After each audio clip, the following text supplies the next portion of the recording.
Hey guys, I haven't posted in a while, but I gotta reset my valve lash here because my bike won't start. And here's a little tutorial on how you set your valve lash.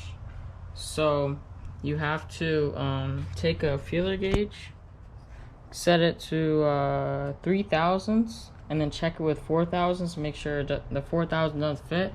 And on the hemis, you adjust this nut, and then this is your tightening nut. Once you got it set, you just tighten that bolt right there, and make sure with the 3 thousandths that there's like a little bit of drag, and the 4 thousandths doesn't fit. And that's how you set your valve lash. Yeah.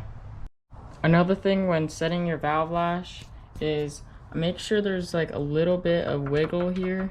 You don't want to be too tight, and you don't want it to be like super loose. This one is super tight, like you don't want it like this. I haven't set this one yet, but you want it to be kind of loose like this one. So yeah.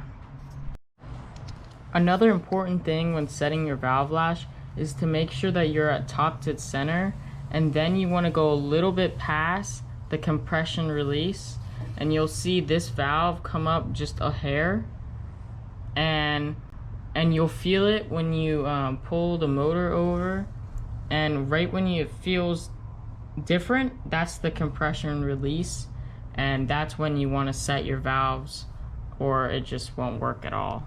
When you after you set your valves and try to start your motor, it just will not work at all. So you have to do that before you set your valves.